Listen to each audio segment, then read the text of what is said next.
special meeting of the Winston-Salem City Council and ask the city clerk to call the roll, please. Councilmember Larson. Present. Councilmember Clark. Here. Councilmember Mundy. Present. Councilmember Scipio. Present. Mayor Pro Tem Adams. Here. Councilmember Taylor. Present. Councilmember McIntosh. Here. Councilmember Burke. Here. Thank you very much. As you know, this is a special meeting of the council acting as a committee of the whole. We'll have, You all?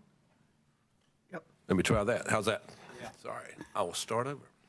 This is a special meeting of the Winston-Salem City Council acting as a committee of the whole. Today, we'll have presentations on the budget forecast for 23-24 budget. There'll be an update on the implementation of the strategic plan. There'll be a discussion, presentation regarding the city's capital project status as well as prioritization recommendations. And there'll be information regarding the city's debt financing and debt position. We'll deal with the first two areas and then take a brief break, and then we'll come back and finish up the final two issues. The city manager will open the discussion. Scott Tesh, our Director of Budget and Performance Management, will make a presentation on the budget forecast. Meredith Martin, our Deputy Director of Budget and Performance Management, will update us on the strategic plan. Scott will then come back and give us the update on the capital projects item. And finally, our CFO, Kelly Latham, will give us a presentation on the debt information and future debt issuance. This is intended to be a briefing of the mayor and council and to answer questions that the council may have going forward. I would suggest if there are specific questions regarding specific projects, I would suggest that maybe that might be a better offline discussion with staff to kind of deal with that in more detail. So we've got a lot of work to cover, a lot of ground to cover, and let me just say to Mr. Tash, to you and your staff, amazing piece of work in putting together all this information. I know you've been working on it for a good while, but it's really well done and well organized. So with that, I will turn the meeting over to the city manager. Good evening, Mayor Joines, Mayor Pro Tem Adams, members of the City Council. As the Mayor pointed out, there is a lot of information before you. These are the key policy documents and decisions that the Council, the Mayor and the Council make each year, setting forth your priorities for what you'd like to accomplish, giving the direction to staff and indicating to the citizens, here's what we're going to try to get done. You will see as Mr. Tesh and others go through these documents, there is a common theme. The common theme really is that we have limited staff resources. You'll see the number of vacancies we have, the struggle we're having, as well as every other major city I know is having to fill those vacancies. Our challenges, you'll see the same thing in our capital project report. We have a lot of funded projects. Now, I will say a lot of those are funded, but with the inflation levels, they're all coming in. The actual construction is coming high, but we do have a lot of funded projects. We are limited more by the ability of staff to manage those projects. And we have limited staff, and we also have limitations on how much we can contract out to private architects, engineers, because all of them are under extreme demand as well. So what we're trying to do today is kind of set that tone of what staff thought was the highest priorities. Up to you to let us know if we've got it wrong and change it, because these are policy decisions that you all make for us, so that we can move ahead. Where it could be difficult in the future, what will be difficult in the future is when new things arise. If new things arise, we'll have to bring them back to this entire council to say, hey, this is a priority we want to do. What's on the list that needs to come off the list? Or where are you going to get more resources to do it? So that's kind of the tone for today. There's a lot of information. But again, as the mayor said, Mr. Tesh and his staff have done an extraordinary job. As I said the other day, half jokingly, it's a good thing that Mr. Tesh doesn't like to sleep much, because he's been doing a lot of late nights. So with that, I'll turn it over to Scott. Thank you, and good afternoon, Mayor Pro Tem, and members of the City Council. I'd like to say thank you to Mayor Joines and Mr. Garrity as well, but I will do the same and say a huge thank you to my staff who is back here. They are the reason that all of this information was able to be put together in the way that it was. So We have quite a few things to discuss today. I will start by saying at a high level, there is a lot of information in this slide deck, as much as 80 slides, and so some of them we are going to breeze through kind of quickly. They are for context or just for the public to have a little bit better knowledge of what goes on. Mayor and City Council may already know what's there. Stop us at any point and let us know, but some of these slides we're going to try and get through so that we can get out of here in a reasonable amount of time. As the mayor said, 4 things that we'll talk about today. The first is the early budget forecast that we normally do here in February, very similar to how we do it every year. We'll then go through a strategic plan progress report and update, take that quick break, come back and spend probably a heavier amount of time in a capital projects update that is, dare I say, the most or the largest and most comprehensive capital projects update that we've probably done for the City Council. And then our Chief Financial Officer will talk about the debt financing, and then we'll just have a brief conversation about what future authorization of general obligation debt might look like. Setting the tone, as Mr. Garrity talked about, staff resources. 2 numbers here for you, 10% being a full-time vacancy rate that we had pre-COVID and 20% being where we are now. So we are looking at double the vacancy rate. In talking with peers in other jurisdictions, they are also struggling, many of them in the 14, 15, 17, 18% range. We may be slightly above them. But every local government, every budget office that I've talked to says that this is one of their major concerns.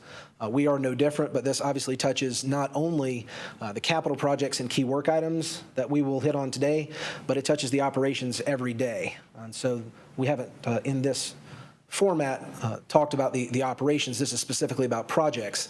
But do note that those staffing resources are an across-the-board issue for us. Where do they fall out generally? So we do have a couple of departments and other areas we've aggregated together for you to look at. This was a point in time in late December or early January. Vacancies by department obviously fluctuate, but we can see that our fleet services department was at almost 50% vacancy. Many of those mechanics on the floor. Community development has a very high vacancy percentage. Stormwater specifically, the DOT and TFO, so that is both of the general fund operations in the transportation area, and on down from there. Would note the other 11% is still, every other department is above where we were pre-COVID, even when you put all of the other departments separately that are above that. So just a very high level of attrition across many of the city services. Did want to note here, Mayor and City Council have done a lot, and I believe our Human Resources Director is going to have an information item on this at Community Development, Housing, and General Government next month. But there are many things that we have tried to do on the financial side, leave programs, insurance programs, and the like, to try to retain employees that we have and provide better recruitment incentives. We have included in here as well the public safety pay plan adjustments that we made. I will not stop and talk about these specifically, but wanted to note that there is a lot that has been done here in the way of retention and recruitment, and hopefully those efforts will see some outcomes here in the not-too-distant future. I stole this specifically from Wake County's budget presentation for the fiscal year 23. When I said everybody else is in the same place that we are, I meant it. This came directly from their county manager in their 110-page long budget presentation, but a realization that staff cannot provide the services that we need to provide out in the public unless we have the ability to have the people trained and in positions to do them. So a kind of a stark warning, but I think it hits home that this is not only the place we are, but that a county like Wake County is in as well. So we're going to get right into the early budget forecast. So looking just very quickly at year end, I'll steer you over to the right there, an addition to fund balance of about $3 million. This is a little less than what we saw last year, but we will go through some slides here on exactly how we get to that point. I will note off to the side, this does not include the ARPA money that we're going to bring across, and that will be specifically spent per the ARPA framework on all of the things that you have already authorized. So at the end of the year, you will see a general fund balance number much higher, but most of it will be assigned to ARPA. I want to talk really quickly. We have talked about sales tax over and over and over. It has been coming in at more than 10% for more than 2 years now. The note, I will draw you to that red arrow. November was the first time we have had a pretty significant decrease year to year in these distributions. That is most likely related to refunds. NCDOR doesn't charge them out in the same month every year, the Department of Revenue, when they send us that money. I will say statewide, sales tax was only up 3%, which is much lower than the 10+% we've been seeing. So we're going to be a little careful and conservative looking at our sales tax forecast in the next couple of months coming into budget season. For that 23 year-end number on the expenditure side and the revenue side, how are we getting there? Sales tax growth, even with that down year, has been very good in the first half of the year for what we have. Construction permits down $400,000 year to year. That puts us back about where we were in fiscal year 21. Recycling revenue, we tried to be very conservative with this number, and it's coming in even less than what we budgeted it at. Recycling commodities are just in flux, and so we will chase the markets with that number. And then we saw this last year with the gas tax. The state is giving us the same amount of money, but from a general fund perspective, we can only charge out for the people that we have. The high vacancy rates in field operations and DOT are making it so that we can't charge out as much for operations. That does potentially leave that money there for other things like street resurfacing or to cover other city streets issues from a capital perspective. On the expenditure side, we're coming in under budget in the general fund basically across the board.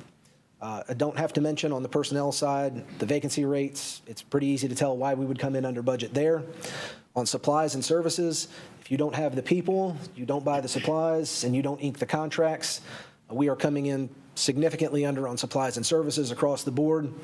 And vehicle acquisition is a very interesting one. While we can't get our hands on vehicles very quickly, the ones that we are buying are 30 to 40% more than what we budgeted. So that number may be even higher if it wasn't for the fact that it was more expensive to purchase cars at this point. All of that leads to this. We're going to be way under budget, but we're not going to add that much to fund balance. It's because we actually budgeted to use some cash this year, and instead of using cash, we're actually going to add to the savings account. So for the public, that $2.6 million that we showed, that's an addition to fund balance or the savings account.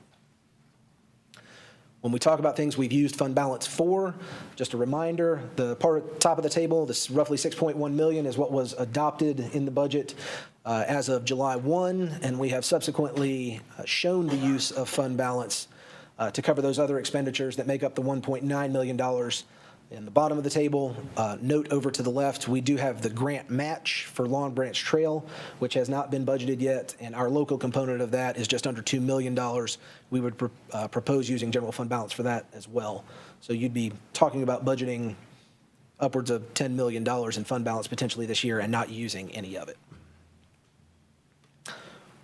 What is next year going to look like? Right now, we're showing a gap of just under $6 million. You'll see that a majority of this is for personnel services. What does that mean currently? How would we close it if we had to? 2.25 cents on the property tax rate is about the equivalent of what that gap is. So we're going to go through some of the details, and then obviously this is the early forecast. We will come back again in April for trial balance budget, and then the manager's recommended budget will be available in May for discussion in late May and June. On the personnel side, we are showing an average 6% merit. I believe our peers are all over the board on what they are offering in terms of COLA and merit, and they have done on-cycle and off-cycle COLAs and merits. It is almost impossible to figure out what has been done in another jurisdiction over the last 18 months. Most of the cities that I have talked to are not quite at the 6% level, but I would say from talking with them, they have done something in the prior year that would put them at or above that level as well. That obviously is more than what we've done in the past. We used to be at about an average clip of 2 or 2.5%. We were at 4 this year, and so we're looking at 6 because of inflation in 24. We would also do 6%, 3% in July, and 3% in January for the public safety steps that were part of the pay plans that the mayor and city council adopted as part of this year's budget. So those are new plans. Another $1.5 million for total retirement. So this is everything for the local government employees retirement system, 401k, 401a, the police retirement system, all of it together. I think we're going to continue to see retirement charges go up as we raise our salaries. So too will retirement. And the lackluster returns in the state system this year are probably going to drive those rate increases in future years as well. Note that we did budget a half a year's worth of recycling positions this year, so we've got another half to get that operation fully budgeted next year. And there are a few positions that have been approved since the adopted budget, one in marketing, one in planning and development services, and one other position, and it evades me at this point, but I can go back and find it for you. Off to the side, I will apologize to our Human Resources Director. I have used the old terminology of solid, strong, and top. They are meeting expectation, exceeds expectations, and outstanding. But when we say average 6% merit, it means up to a 6.5 for someone who had a superlative performance evaluation based on the way we currently do that. So about $12 million on the expense side for personnel. On the non-personnel side, we are going to see a reduction budget to budget in recycling costs. There were some one-time costs, and so that's really the falling off of the one-time costs that we had in order to get this to an annualized fiscal year operation for recycling. In that contracts and unavoidables line, this is everything that we currently know about with inflation, contracts, and IS charges. I will say there are quite a few of the things that we are bidding out that are coming in way higher than they did in prior years. A great example of this is mowing. Our vegetation management director told us most recently that the contracts that they put out for bid came in 50% higher than they were in the previous iteration. So we are chasing inflation at this point. We are proposing additional funding for vehicle replacement to get back on schedule, to recognize that vehicles are more expensive, and then also to provide additional funding as we talk with fleet services about the use of alternative fuel vehicles, knowing that they are slightly more expensive to purchase as well, but trying to move in that direction of using hybrids and then pre-planning potentially for electric vehicles. Utilities, most of that is in streetlights. Duke Power is going up on the rates, and so a majority of that is in our street lighting program. And I wanted to note here that the Human Resources Department is requesting funding to do a compensation and classification study. We intend to put that in the fiscal year 24 budget, which would allow us to do a market comparison of all of our positions and look at the appropriate pay for each one of the positions all the way from the bottom to the top of the organization. So roughly $3 million on the non-personnel side. Sales tax, as we said, is continuing to go up. We are looking at modest growth rates through the end of the year and next year. I had my little graphic of the crystal ball. I have no idea what sales tax is doing. Some of our peers are thinking about being a little bit more conservative and going with flat growth. Some are being more aggressive and just continuing with 6 and 7% growth. I'm putting us in somewhat of a conservative spot, a little lower than what we'd see in a normal year. But we'll continue to monitor this and come back in a couple of months and let you know where we're at. Property taxes, the actual tax base for this year came in a little bit better than budget, so we've got a little bit of organic growth. But that $3.8 million, as you see, is no tax rate change. So when we have that gap of just under $6 million, this does not include the additional revenue coming there. We've already talked about the construction permits and recycling commodities. And not a lot of other growth that we're seeing in other revenue sources at this point. So just a note on tax base growth, kind of where we've been and where we are. You can see in non-reval years in fiscal year 20 and 21, growth rates between 1.5% and 2.5%. We came in at 2.8% here in 23, which is pretty good for us. We are conservatively putting 1.75% in the early forecast. The county tax director usually gives us a number on the 1st of March, and we will, when we get it, have a better idea of where he thinks we'll be here early in budget season. It is generally in that 1.75 to 2% range, though. Just a quick note outside the general fund on other things that we're going to be looking at as part of the budget process this year. The first one is the Stormwater Management Fund. There have been a lot of capital projects approved in the Stormwater Management Fund here recently.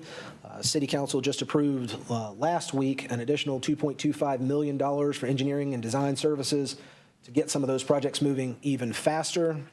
And so we will potentially be looking at a projected rate increase or recommending one. There has not been a rate increase in the Stormwater Fund for 15 years. We have issued some debt. Expenses are going up. And so it is about time that we show you some scenarios on what that would look like going forward. Note on public assembly facilities, the fairgrounds as well as Bowman Gray Stadium have been running some operating deficits. There's a little bit of fund balance there to cover that. At some point, if they continue to run operating deficits, they may become a burden on the general fund, and thus we'll have to find some general purpose revenues to cover them. I don't know that that's going to be the case in '24. We're crunching the numbers. If not in '24, potentially in '25. And then just a quick note on parking. If we have a couple of more parking capital projects that are needed, they're probably going to run out of money in the parking fund as well. Just notes that we're looking at a lot of our enterprise services and the cash flow that they have. WISTA is not on here right now. WISTA is still benefiting from some of the federal money to ARPA. 6% increases in personnel will obviously show up in their budget, but we will run that pro forma for WISTA and bring that back to you as well so that you can see the long-term projection for the transit system. In terms of dates, and I'll stop here if there are any questions about what I've got up there. This is the general schedule for budget workshops and budget adoption, very similar to what you see every year, 4 o'clock and 6 o'clock meeting times. But that is, in general, the early budget forecast where we would see ourselves ending here in '23 and looking at '24 where we're at in terms of our gap. Specific issues or questions that we can address before we move on to? Mr. Principio? Mr. Tesh, thank you for that report. Relative to the vacancies that we have, I know we've done a lot around compensation to see if we are competitive. Have we done any assessments about our internal culture and whether we need to address any kinds of issues in the workplace that we just aren't aware of or haven't thought about? I know we've had a lot of people are retiring, and that's understandable. But I wonder if people are leaving because they are going to a better workplace, not just for compensation, but just the culture. Do we have any insights in that area at all? I would leave that one for the city manager or for our human resources director. I would note I didn't want to plagiarize the entire Wake County budget document, but they did in their presentation have several slides on burnout across their organization as well, and I'll let Marcus. Good evening, Mayor Joines, Mayor Pro Tem, and members of the City Council. To answer your question, Councilmember Scipio, yes, we absolutely have. Just this past month, I completed an employee feedback and listening tour where we spoke to roughly, I know it was over 1,000 employees that we got in front of and were able to talk to face about their employee experience. Another group of those employees has come and spoken to me outside of those group settings because we're really trying to get a feel for what is happening in our organization, what is the employee experience. To that end, I've also spoken with members of this council and will be prepared to come to the Community Development, Housing and General Government Committee with a presentation on essentially the exit data. What does it look like when our employees are leaving this organization? What are the reasons they're leaving? What have been their experiences, top to bottom, across the organization? Are there any patterns and trends behind people leaving the organization? But we also want to focus on when people are coming in. What are their experiences coming in? So another big change that we've made to the organization is the onboarding process. We have gone to what we call the new employee experience training. It's a 2-day training that really lays out the expectation of city employees, focuses a lot on the benefits that we offer as an employer, but also getting feedback on what they are looking for in their time as a city employee. Thank you so much. That's Thank you very much. exactly what we need. My Thank pleasure. you. Mr. Clark had a question? Yeah, just a general question. You can provide this data later, but we're doing a major change in the recycling area. We're going to be doing the pickup.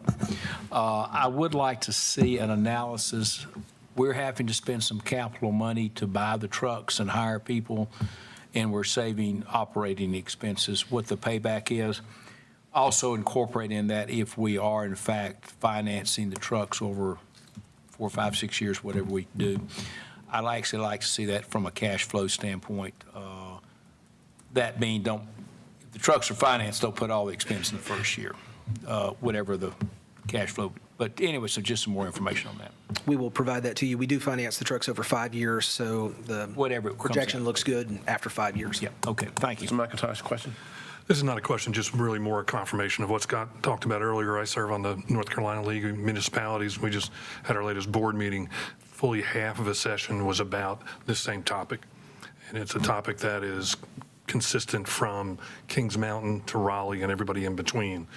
And the presentation, I'll forward it to staff, but I didn't find anything in that presentation that is news to us that we're not at least investigating. So just wanted to share that we're not the only ones dealing with that same struggle about staffing. Thank you. All right, should we move on to the strategic plan update? I will turn it over to Meredith Martin, and she will do the strategic plan and key work items update. Ms. Martin?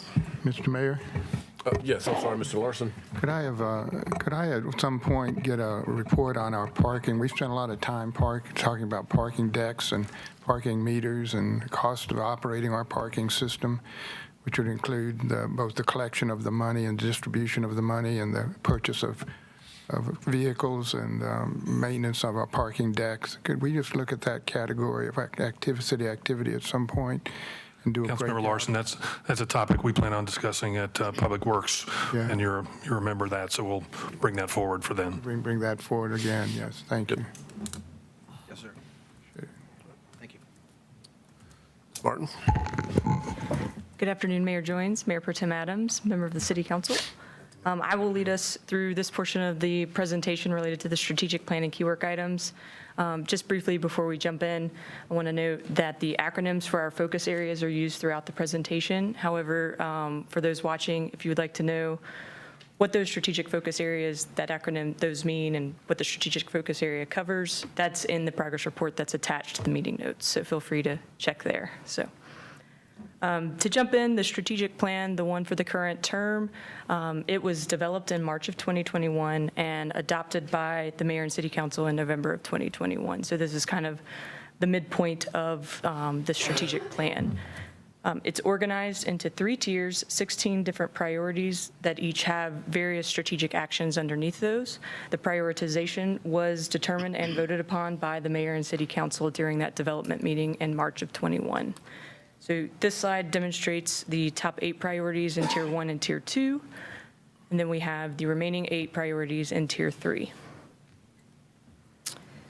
Here, we're illustrating how the different priorities align with our strategic focus areas.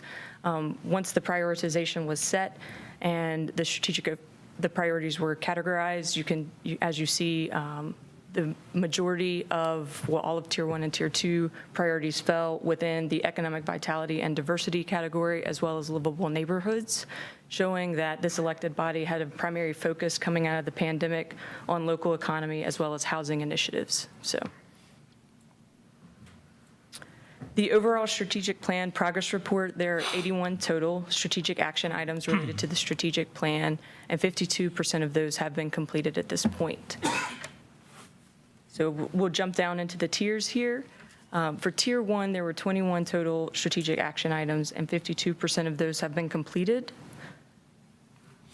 And this demonstrates the light blue are the areas of work that still needs to be completed. So Priority 2 has been completed as of this midpoint in this progress report, which is pre-K initiatives. Staff will continue to work on those. However, the primary focus will be continuing to achieve those action items that are not completed quite yet.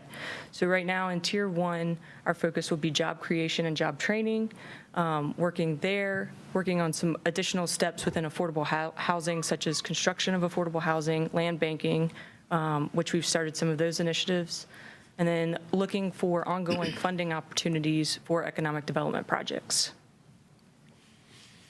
To briefly go over our accomplishments so far for Tier 1, the implementation of the Positive Path program within the city, which is job training for our youth. Over $800,000 has been approved for pre-K initiatives and childcare needs within our community. And we've taken some strides with the affordable housing area related to earmarking $20 million of our ARPA funds for affordable housing projects and collaborating with the School of Government on land banks, land trusts, and alternative funding for housing. For Tier 2, again, 21 action items here in this tier, and 62% have been completed. For a deeper dive here, staff will continue to research economic mobility initiatives in relation to addressing poverty cessation. We'll continue working on community engagement with our focus groups within our community to note needs that staff and the community want to voice. And then looking at policies related to public art and funding public art. And I know our Planning and Development Services Department actually has that on one of those on their work plan this year. Accomplishments thus far, the implementation of ARPA programming so far. You all have received numerous updates on that, and I know you get regular reports on where we stand there. We've updated our marketing efforts related to feedback received from our citizen and resident survey that we received last year. And then we have a digital online catalog of public art within the city and the county. For Tier 3, again, these are our lower priorities within our strategic plan, and it's also our largest group, but there are 39 action items within this portion, and 46 have been completed thus far. So this covers all 8 of the priorities within Tier 3, and just to, at a high level note, moving forward, we will focus on some sustainability projects related to our vehicle pool and fleet, as well as equipment and various infrastructure. I'll note looking at childcare needs, neighborhood maintenance, transportation maintenance is also a focus, and looking at funding for streets and sidewalks. And then obviously law enforcement reform and making sure that we're utilizing best practices for 21st century policing. Our accomplishments thus far, recently we had you all approved the purchase and installation of solar panels on the Bryce Stewart building. We've also are collaborating with the Forsyth County Digital Equity Commission on the Digital Equity Pilot Program that was funded through ARPA. The Real-Time Crime Center has recently opened and moving forward. And then the approval of LOBs for funding some high priority maintenance within the Recreation Department, as well as various bridges. And we'll really dive deeper into that in the next portion of today's presentation. And so before I move on more specifically to key work items, are there any questions related to the strategic plan? Questions? Comment, Mayor. Okay. Mayor Pro Tem. Yes, thank you very much, Ms. Martin. Again, we knew this was a lot of information, and that's why I suggested that we start having committee of the holes, Yes, ma'am. so that everybody can hear the information from the same people at the same time. But one of the things that I would like to see information is more detail, and maybe that's on those last slides that show those projects, capital projects or whatever, but when we say that we're doing childcare, the task force, no money's been put into that yet. That's just a group meeting, board meeting, collaboration. But then we have the other priority K and the imprints deal. And we showed 3 projects done. I think that's how we saw it. I see 2 projects. This is just information. Just, you guys go back, figure it out. Again, I read all of this twice. I'm gonna read it a couple of times more. But, and I know some of the council's got some questions too. Yes, but again, thank you. Yes, ma'am. We're happy to answer any of those one-on-one. Councilor Scipio, you had a question? Yes, I remember us doing this strategic plan. I think it was in 2021. Yes, ma'am. What is our plan or strategy to revisit this plan if we want to see if some of the priorities need to be shifted? We're happy to take any feedback or any updates you would like to see. I think overall the strategic plan covers our high priority needs right now. I don't foresee many edits, but we're happy to take those requests and bring those edits and suggestions back to council. I just know I've been getting a slew of emails around environmental initiatives, and it's a priority 10. But some of us might feel a little stronger, but that it needs to be moved up. given the kinds of things we're experiencing with our climate. And I just wondered what's the process to have a discussion on that? We can utilize a survey similar to what we've done with ARPA in the past following this meeting to get feedback, and then we can bring those results back to council. Thank you. All right, so moving on to key work items. You've probably heard KWIs or key work items here and there, but never truly given a definition. So a key work item is a priority work plan item for staff here in the city. It could be a strategic plan action item, a priority capital project, a new or enhanced service or program that the city would like to offer to the constituent base. So to quickly give you an overview from last fiscal year, there were 184 key work items. 30% of those were either delayed or on hold, so they were not completed by the end of the fiscal year. Last year, the office formerly known as Office of Performance and Accountability, now BPM, brought forward quarterly reports to the various committees, city council committees, reporting back on KWIs. And so for fiscal year 22, of the 184, 82 of them were in the public works realm, which is mostly capital projects, brick and mortar type projects, vertical and horizontal construction. And so you've likely seen this information before in the first quarter report from this past year, but staff provided feedback related to the reasons for the delays and the projects being held.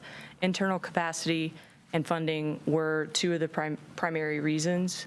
Funding can include it being necessary to rebid projects, so not receiving enough bids for a project, bids coming in way over budget, and so that would then, having to rebid a project definitely puts a delay on the schedule. So just wanted to provide some context there. Moving into the current fiscal year, there are 180 total key work items. 70 of those are capital projects, and they are considered, as we get to the capital portion of this presentation, they're tier 1 capital projects within that because they are key work items for this year. And I believe Mr. Tesh will dive into that a little bit further later on this afternoon. Here is a end of second quarter comparison of KWI status from last year to this year. You can see it pretty much mirrors each other. Most key work items are due at the end of a fiscal year, so June 30th of that fiscal year. So that's partially why the majority of them right now are considered on track. By the feedback that we are receiving from staff, they are on track. However, as we continue to face the organizational climate that we're facing with our resources and internal capacity, there could be some changes there moving forward. But this is very much where we stand right now. And so accomplishments and takeaways for the strategic plan key work item portion. Half of the strategic plan is complete, so that's good news. Council awarded a contract to Achieve It, which is our new performance management system that has been implemented this fiscal year. This helps us track strategic plan items, key work items, and performance data, and we are now working on the various dashboards that can be built through this platform to help us track this information. Some takeaways: we still have roughly half of the strategic plan to go here at the midpoint. Again, staff capacity continues to be an issue with completing KWIs, and that does touch on strategic plans and capital projects. So that continues to be a focus. And I know I breezed through that, but I am happy to take any questions, comments, and I will hand it back over to the mayor following that for a brief break. Good information, obviously, an area that we're all very interested in, how our plan's being carried out. It's impressive. Any questions specifically? Councilmember Clark and then Councilmember Mundy. Just briefly, I think it would be helpful for all the council members if you could give us the capital projects by ward and whether or not they're on schedule, behind, or your different categories. Okay. I did look through the chart, but it's hard to follow my own ones. That's something we can work on. Yeah, okay, thank you. Councilmember Mundy. Could you go back? Yes.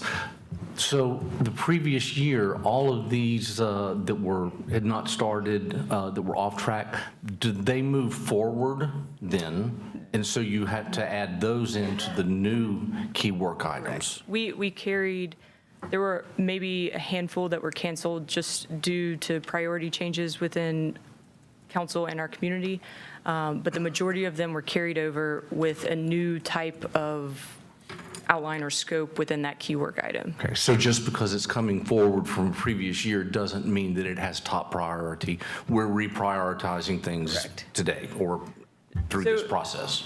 Correct. So really, all of our key work items have essentially the same priority overall because they're all within the work plan to complete within that fiscal year. Okay, thank you. Yes, sir. Okay, thank you, Ms. Martin. You know, we're going to take a break, but do you want to just keep on going, folks, or do you want to take a quick break?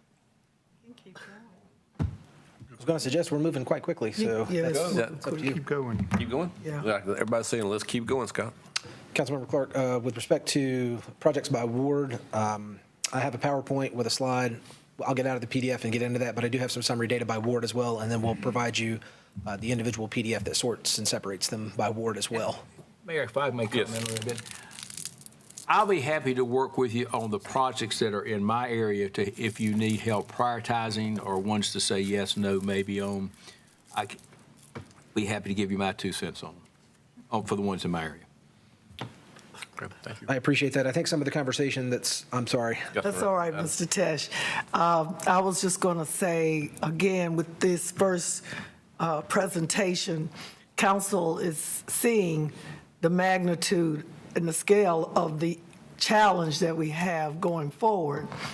I would ask them, and this is something that the mayor and staff and others can work on, that whatever we have in the queue right now, we need to focus on that. Unless there is, as the city manager said, a major emergency comes up, something out, you know what I'm saying, anomaly, that we have to take care of. But right now, if the way this has been going, the 14 years I've been on this council, it's like council just adds, we get you guys, we pull you to it.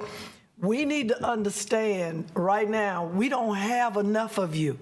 And if the majority of you are working on these projects that are, germane to wards in particular, but I know they need it, but they're not a life, death, quality of life thing. So I think going forward, we need to find out or figure out how do we just focus on, as I asked, the prioritization of these capital projects and others, that we don't keep adding projects to your plates and we're not getting anything. It's like we're just spinning. Good point. Councilmember Mundy. A question I would ask, are any of these, is any of the funding going to run out like ARPA money did? Are any of these projects tied to funding that has to be completed by a certain timeline? Do we have any time constraints would be my only question as we look at what we do when. What do we need to front load if there's anything that's the clock is ticking on? Councilmember Muddy, we'll look at that on a project-by-project basis. The general answer is a majority of them are local funds, and so there's not a ticking clock, as it were, and even things like housing that were ARPA funded, we've used the revenue replacement model and taken away the timeline that's required by the federal government and made that local money. So in most of the cases, it's local money and there's not an outside time frame. Again, with projects that are funded by the NCDOT, they may have specific timelines for parts of those projects. But that would be on a case-by-case basis, but a majority of them are locally funded and therefore don't have externally imposed timelines. I think we could just skip the whole section. The Mayor Pro Tem got it pretty well. Thank you. That is the theme that you would hear and what you'll see at the end of this in the takeaways is, as Councilmember McIntosh said, I believe, last week, it's very rare that we would start with a slide saying, there have been a lot of authorizations and appropriations. There is funding available for projects, but we don't have the staff capacity to get to the 296 projects that you'll see here.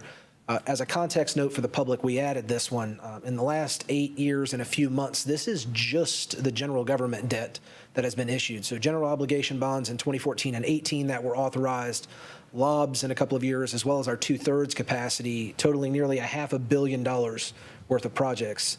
This does not include anything that we funded out of the general fund, anything that came from NCDOT or the federal government, anything from motor vehicle privilege tax, and this doesn't include water and sewer, which would probably be another $500 million worth of projects over a 10-year time frame.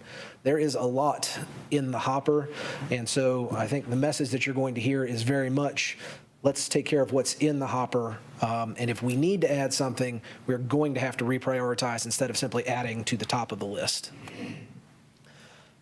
These projects are broken down a couple of different ways that we've not done this before. So 3 tiers in terms of the capital projects. Tier 1, as Ms. Martin talked about, these are either key work items or very high priorities, specifically from the city manager and his conversations with the city council.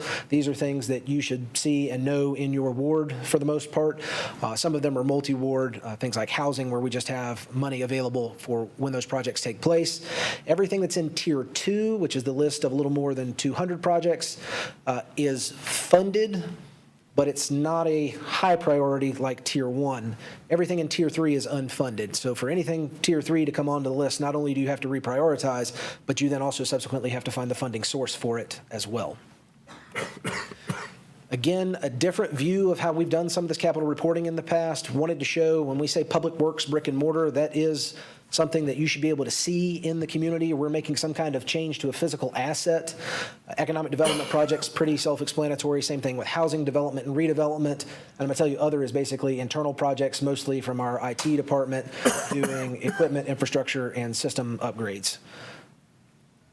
What is a public works brick and mortar project, in case the public wanted to know? I mean, this is streets, sidewalks, bridges, rec centers, anything that's a construction project or a renovation project of any kind really falls into here, whether it's Tier 1 or Tier 2. Using that new terminology, just wanted the public to kind of know when we say public works, what it means. Again, economic development and housing are kind of self-explanatory, but did want to note, particularly on the economic development side, that some of this, these are in holding codes. We can talk specifically about the report and those that are highlighted yellow, which are those holding codes in the appendix. Housing development, again, includes TURN as well. And I mentioned the other ones were information systems projects. So total number of projects, nearly 300. $350 million is the budget for those projects. You can see roughly a third of these are high priorities. When you have 101 high priority projects, you have a lot of priorities. So these are things that staff are working on every day that would be seen in the public upon construction. Where do they fall? Again, the vast majority of them are public works and housing. You're talking, 95+% of this is something that someone is going to see when it's built or live in when it's built. Who is doing these projects? So this is just Tier 1. You see the engineering department has nearly 30 projects. They are highly involved in vertical and horizontal construction projects. Property and facilities management has a lot that they are working on. You will see an even higher number in Tier 2. When you add these together, you will see departments having 50 and 60 projects that they are managing at the same time, and not one department that's doing that, but multiple departments that are doing it. DOT only has 10 high priority projects, but when you flip to Tier 2, we will flip that number as well, and they will have between 50 and 60 that they are managing as well. And so there is just a tremendous workload across many of the city's departments. Again, specific examples, multiple bridge projects that we did through LOBs and other types of sources this year. I won't go through this list again. Fire stations are on here, but there are just a myriad of different types of projects spread throughout each of the 8 wards. This may be one of the most important slides buried in this presentation. This is where we are now and where we intend to be at the end of this calendar year. And so as you can see, if you look at the in construction and complete phase, roughly 26% have already been completed or are in some level of construction, and we would expect nearly 60% of them to have been completed or in some level of construction by the end of the year. So there is movement. We don't always see the movement because there are so many of these projects, Again, if emergencies pop up, that number can change. There have been a lot of culvert repair projects and road failures from storm damage and the likes that have to be spread into Tier 1 when they come along, don't have a choice. But staff is intending to make a pretty significant dent here in this calendar year in at least the top priorities. I would note that that still leaves a significant number, more than 30%, approaching 40 in planning and procurement. So when we think about what our work plans are going to look like, if only 30 of these are complete, that means 70 of them are not only carrying over into next fiscal year, but into next calendar year. So focusing on this is not just a fiscal year concern, it is a multi-year concern in terms of getting done what you have already provided resources for. I'm not going to spend a whole lot of time on Tier 2. These are a little lower in priority, but again, there are a lot of them. Nearly 200 projects and $140 million worth of budgets. Again, we see the vast majority of them, 75% or more, are some kind of facility or construction project. We do see economic development having a much larger amount in Tier 2. Again, we've talked about there are specific holding codes for information or holding pots. The land acquisition, $4 million that was set aside a month or two ago would be reflected here. And so, again, as a project comes forward, it might come in Tier 1, but the money itself is just sitting there in pre-planning, waiting for a project at this point. We talked about who was doing the Tier 1 projects. Again, kind of doing that math in your head, you see DOT, who only had 10 on Tier 1, has nearly 50 in Tier 2, and they range just the gamut of size and scale. As we go through this, this is where we currently are. Kind of makes sense that if they're not your high priorities, there's not as many of them being worked on currently. Again, that planning, you could probably take about 30 out of there for just the holding codes. The money exists. So when you think about actual projects, it's probably closer to the 120, 130 range that are in some level of planning that are intended to come forward at some point. Again, Tier 2 could be a bridge repair project. It could be a new sidewalk project that is not a high priority. It could be a road improvement. There's a lot of facility renewal projects in here. Recreation had $4.7 million in lobs that you approved in July, and those are the sprucing up of different recreation centers, repaving projects. You just approved tennis courts and pickleball recently for a couple of locations. So there are just a smattering of Tier 2 projects across the board and across all of the wards. We did want to specifically note some of these projects are not very expensive in nature, but they may take a long time to do. There are some projects that DOT does that we can put in a speed bump and it doesn't cost $10,000, $20,000, $30,000, but it may take you a year and a half to get through the process to get to where that speed bump goes. So they really vary, particularly in Tier 2, in size and shape. We'll talk Tier 3 in terms of unfunded. I will say there's roughly $1 billion worth of road and street and sidewalk infrastructure projects in the unfunded section. This doesn't look substantially dissimilar from the last time we looked at it last year. We made a little bit of a dent in it, but you can see sidewalks up there, road improvement projects, and street resurfacing at nearly $100 million. We have put the Affordable Housing and Economic Development Master Plans, Councilmember Scipio, for projects that have recently come forward together there as well. But you can see that the entire list is still about $1.3 billion. We're not going to issue $1.3 billion worth of general obligation debt. We will be coming back and we will talk again closer to the end of this about the real prioritization effort for potential future issuance of debt. So where we are, and again, I thank the Mayor Pro Tem for summarizing very well where we are, staff attrition. There are a lot of people managing a lot of projects. When we think about vacancies, not only do we have a high rate, they tend to be higher in some of our professional and technical categories. Think engineers that have been hard to onboard and get in. And we're also being hit by that third bullet point, which is lost organizational knowledge. So sometimes you can get a person into a position, but when they replace someone who's been here for 25 years and knows our processes and how we do things, it takes a while to get them trained up to be as productive as the person who left in that place. Higher costs we've talked about multiple times. Construction inflation tends to be higher than general inflation. We have seen a lot of supply chain delays across the board, and this is an area where I don't think that we're going to see things slowing down considerably in the near future. So when we talk about financial resources, there is a lot of money available for a lot of projects in the hopper, but we are expecting that many of those are going to come in over budget, and we are going to be proactive in trying to identify where that funding comes from instead of scrambling once the project comes in over budget. Moving forward, evaluating staff resources. So as the mayor and council approved the professional services for stormwater management, we will look at other opportunities, as Mr. Garrity explained as well, to use outside resources to help move these capital projects along. We still have to have people to manage those consultants. So even though you contract it out, that doesn't mean it just gets done. We still have to have people manage those.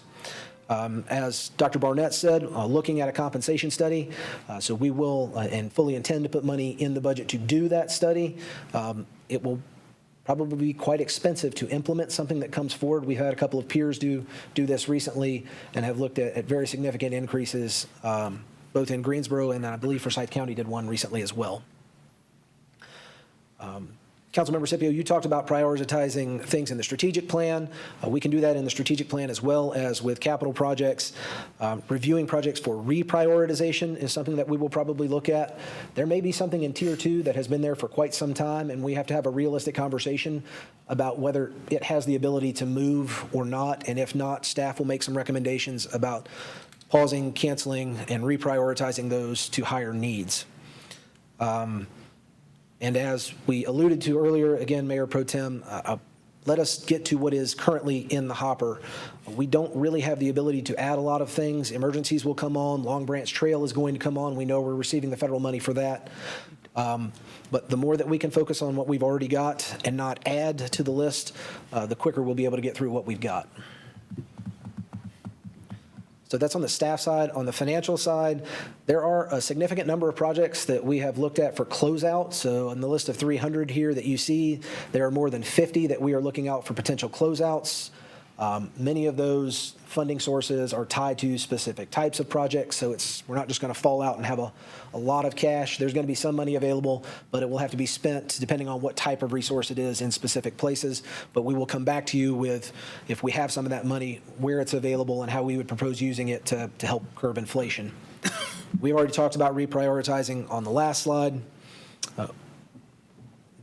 Budget and performance management is going to look at, for our 2/3 capacity in capital planning, we would normally do a lot of maintenance with that. It may be that instead of selecting specific maintenance projects, that we set aside some portion of that as an inflation fund, specifically in the transportation area. But we'll proactively look at ways to potentially have funding available for those overruns. And just a note there at the bottom, maintaining contingencies and fund balances.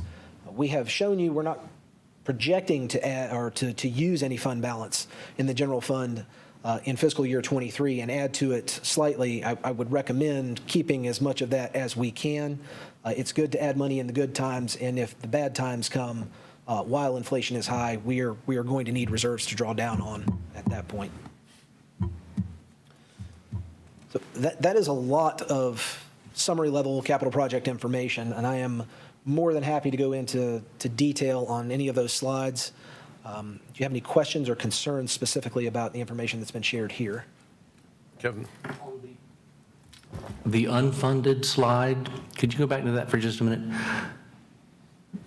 At a glance, it looks like we're not doing any of these, and that's not the case. Aren't there some, we're doing some of these that are in Tier 1 or Tier 2. Just from, I don't want the general public to think we're not doing any sidewalk construction and repair, we're not doing any road improvement projects. So these are projects that are not funded, but we do have funded projects that fall into these categories. Is that correct? Absolutely. This is the delta and what is not being currently Thank you. funded on. Councilmember Larson? Do you have a question? Yeah, I did. It's sort of following up on that. I noticed that on the unfunded category, road repaving was a category there. And it's one that, of course, has always drawn a lot of attention for public satisfaction. Where are we standing on road repaving? I know the operating budget every year includes some money for that, but why is it sitting in the number 3 category, unfunded? Again, this is the amount that is unfunded. So we do provide annual resurfacing amounts, and we do use 2/3 bond funding every other year to the tune of about $2 million every other year plus $1 million annually. So we are every year doing a certain number of streets, but this is what is the amount that is left over as unfunded that you would need to fund some portion of in order to have those streets resurfaced.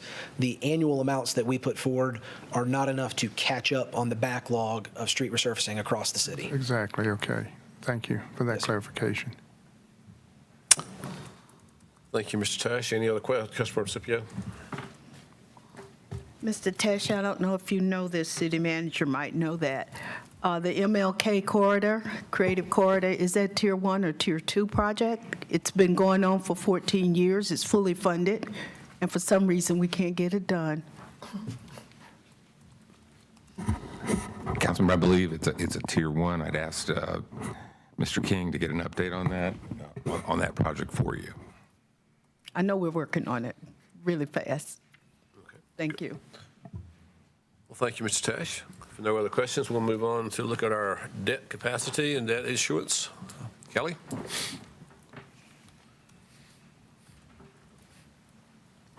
Good evening, Mayor Joines, Mayor Pro Tem Adams, and members of the City Council. Good evening.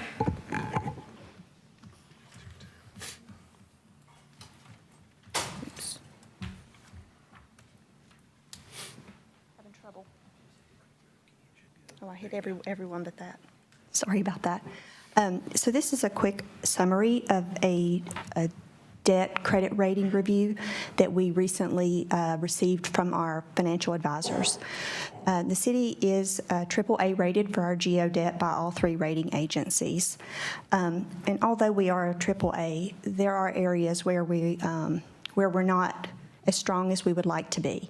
And so one of the things noted by the report was that our debt position is slightly elevated relative to our peers. In addition, our income and wealth metrics are below the average AAA median. So that is one factor to consider as you look at our total debt. So as we look at some of these ratios, you'll be able to see that. With all that, in order to preserve our AAA bond rating, our advisors have recommended that we not issue any additional referendums until the fall of 2026. This does not approve debt that has already been approved by City Council or the upcoming debt we plan to issue. Also doesn't affect things like 2/3 or equipment because those are built into our model for debt. That last bullet point there says that we use modeling for multi-year debt scenarios, so we're sort of able to project out how things are going to look if we issue this amount of debt, and these things are programmed in. So really this just affects any future referendums. On this slide, you'll see the net direct debt per capita. So you can see there that our debt per capita is a little bit higher than some of our peers. Now, this data is as of 2021, but there hasn't been a lot of change for the city in that time. And this does include GO bonds, limited obligation bonds, as well as equipment debt. And then we do project, as we issue debt in the years ahead, that we will be up around 1,700. So that would be a reason that we want to defer any type of referendum to give additional time to pay down some of that debt. This is another slide that just illustrates our tax base. So this is the tax base per capita. You can see that we're a little bit lower than some of our surrounding cities, but then obviously you can see in Durham and Cary, we're substantially lower in terms of our property tax value per person. So that just means we can generate less revenue with our tax base. And then direct net debt as a percentage of the tax value, you can see there that we're higher. So where they say our debt is slightly elevated, you can see that even as compared to our neighboring communities. And then, of course, much higher than Cary and Durham. We do expect to see that increase a little bit to 1.6 over the next couple of years. And then this slide just illustrates the city's total debt by type. That's a quick summary of the debt position. If there are questions before I turn it over to Mr. Correct Tesh. that the rating agencies are zeroing in on that ratio issue a little bit more than they have in the past? They are. They're going to be taking a different look, too, at debt to include the city's total debt, for instance, our pension obligations and things of that nature. So they are looking closer at that. And we're in a strong position, and we're not expecting any type of downgrade. However, we just want to make sure that we're making the right decisions to preserve that AAA bond rating and to keep our ratios, in the median area they should be. Good. Questions to Kelly? Councilmember McIntosh and then Councilmember Clark. He's going to defer to you, Mr. Clark. Oh, excuse me. Looking at that chart there, what percent of our $933 million debt is water, sewer, utilities commission related? About 500 million, 500 of that 930, so over 50%. Okay, thank you. Councilmember McIntosh. So looking at the direct net per capita, we're currently at 1343, and we're above everybody else, our peers. And you say we're going to go to 1,700. What's the threshold at which debt rating agencies look at us and say that's going to impact you? Well, the median is closer to 1,200, so we would prefer to be in that 1,200 range. There are a couple of AAAs who are above that. A couple of our peers are up in the 1,700 or 1,900 range, and they're still AAAs. It's just that we just want to watch that closely. Can you briefly describe the impact of losing our AAA rating, how that affects us, and the actual cost of losing those ratings? So we do enjoy lower interest rates and more demand for our bonds when we go to the market to sell debt. So if we were to lose our AAA, we would just see an increase in interest expense in the form of a higher interest rate that we would have to pay on that debt. And it's substantial. I would need to pull those numbers, but yes, I would, yes. Thank you. Wait for Tim. Yes, Ms. Latham, could you give the audience a short summary of the quote on page 73? Income and wealth metrics are below AAA mediums for our city.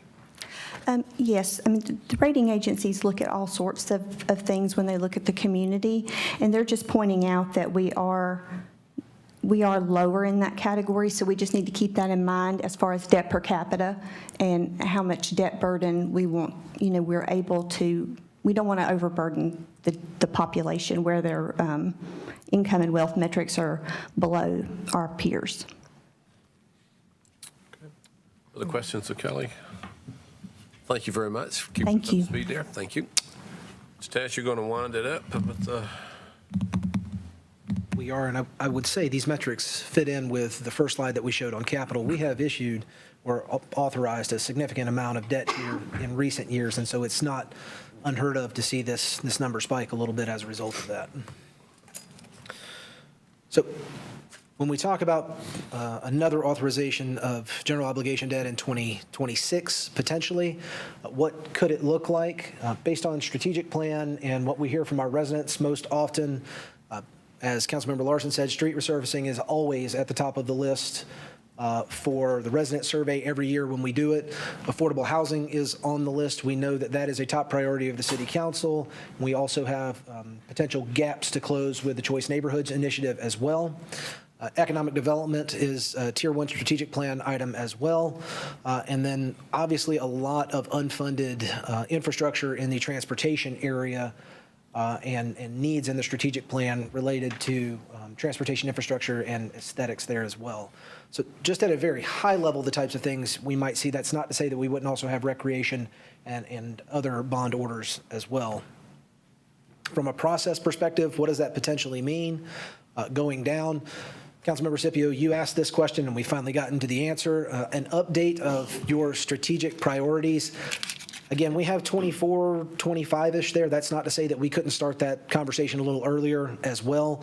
A good strategic plan is flexible enough to be changed, but rigid enough to be implemented. So this would start with the mayor and city council looking at priorities. staff pulling together what comes in from the departments as well as what's coming in from the community to put together a full draft list of unfunded priorities throughout the community, potentially reaching out and creating a Citizens Capital Needs Committee to do a review as we have done previously with larger general obligation referenda.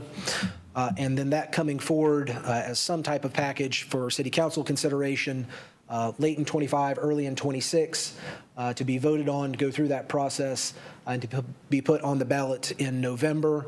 We always want to note here that that is quite a lengthy process. We don't get to decide in October and throw it on the ballot in November. The LGC makes us jump through some hoops, so it is early in 26 that it would be good to have that package together if you want to go in the fall or early winter for the vote. A quick note here, linking kind of the operating budget that we saw at the beginning with capital here. The early budget forecast shows a more than 2-cent tax rate increase to balance. We are hopeful that we will not need all of that. Depends on how budget development goes. That compensation study that we showed being funded, again, could cost millions and millions of dollars. We would have to figure out how to make those adjustments structurally in the city's budget going forward. And every time we talk about debt, we generally have a conversation about how many pennies on the tax rate we're going to put into the debt service fund to pay off the new principal and interest. So staff is going to be very aware of and communicating the operating and debt service sides of potential multi-year tax rate increases. So as Kelly said, we do not impose a more significant burden on our residents than we intend to provide the services and projects we need. Kind of putting this all back together, everything that we've talked about is really about these two things. It's about staffing resources and what we can get done, and it's about the financial resources of what we have in place and what we'll potentially need in the future to get things done. So staff will be coming back to you with specific strategies to try and recruit and retain what we have in our workforce. And we will also, again, be looking at financial strategies to build up reserves or make money available for the inflation and capital projects that we know is coming. We would, again, say that there is not a lot of capacity to add things to the Tier 1 list without removing them. So in conversations with management, if there are items that need to come on, staff will be coming back to the council with what really needs to be pushed down that priority list or removed from Tier 1 in order to add those new items so that we stay on track and we don't continually miss dates and get these projects moving and get them completed so that the public has access to them. That is all that we have for these 4 sections. I'm more than happy to take any questions generally. Otherwise, I would let Mr. Garrity close us out. Any questions? Comment. Councilmember Mundy? That very last page, you said you'd look at strategies for staffing. I think this is going to be the new normal, so I'm going to really encourage staff to be as innovative as you have ever been and come back with solutions that don't involve bringing new staff in. How do we do the work that we need to do without new staff? Be innovative, just as free and innovative as you possibly can. If this is the new normal and this is the largest staff we're ever going to have, how do we run this city with this number of staff? Scott, I really like the idea of perhaps creating an inflation fund using our 2/3 funding capacity there. May be a great way to be a little bit of inflation protection for us. I like that concept. I know you haven't fleshed it out totally, but it's got an idea. Councilmember McIntosh? So Scott, if I can summarize, if council wants to add anything to the list of things we want done that are going to cost any resources, either money or staff time, we need to identify things that we're willing to pull off. Correct. I would let the manager speak to that, but that. Okay, so I mean, we're at capacity. It's a zero-sum game. Anything we add, we got to take away. And I'm thinking that's anything. We are at capacity.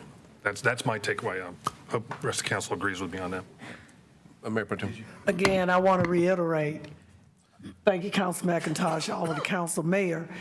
It's about prioritization, people.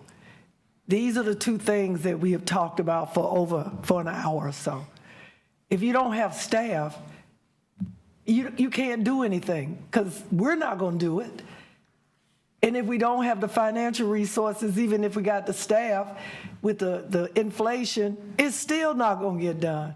So I think it's mandatory, or Mayor, I'm suggesting that city manager, you guys do what you do, poll this council, see how they want to move forward on this, whether we prioritize, pick stuff, whether we all give us the list with just our capital projects or projects in the queue that's being worked on in individual wards, and put the ones that are multi-wards on that list as well, as Councilmember Clark said, so they can see this.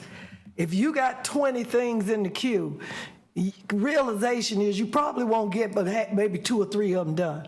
So we got to figure out and work together with staff what is going to get done, what's not going to get done, and overtax these great people that are doing the work, or else they're going to be saying bye-bye to us, adios, going out the door. That's just it.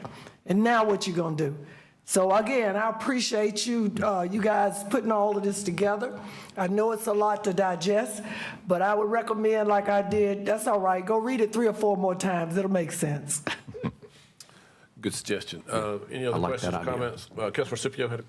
Yes, I think it's excellent. I think that we're in a situation that if we do business as usual, we won't always come up with innovation solutions because we're limited by how we think about a problem.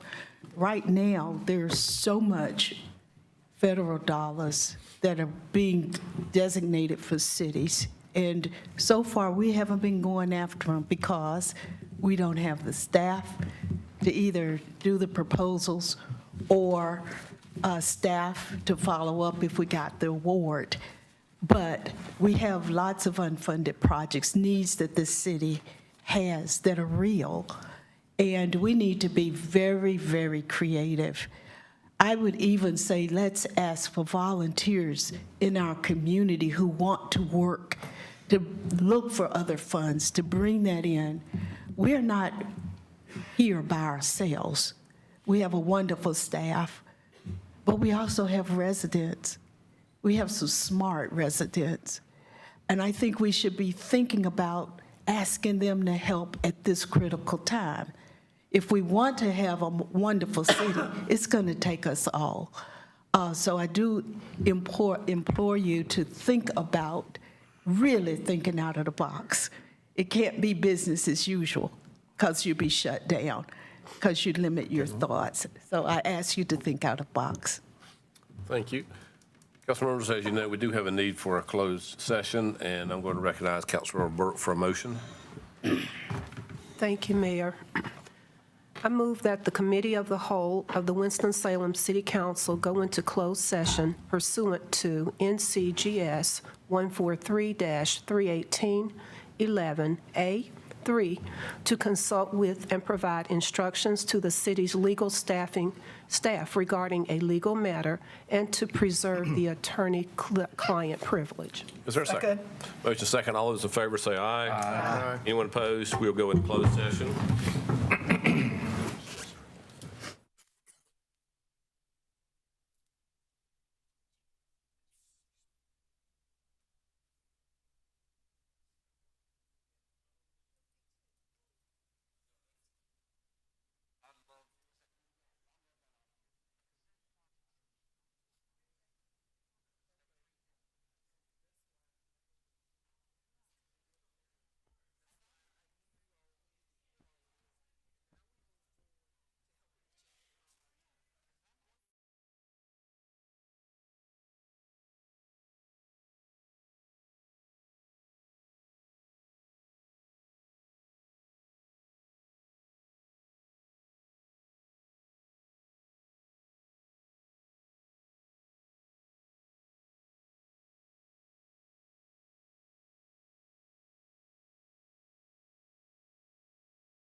Move to end closed session. Second, Councilmember Taylor. All those in favor of ending closed session, say aye. Aye. Any opposed, no. We're out of closed session. We're back into open session. Is there a motion to adjourn? Move for adjournment. Second. Motion by Councilmember, Mayor Pro Tem Adams, second by Councilmember Taylor to adjourn. All those in favor of adjourning, please say aye. Aye. Any opposed, no. We are adjourned.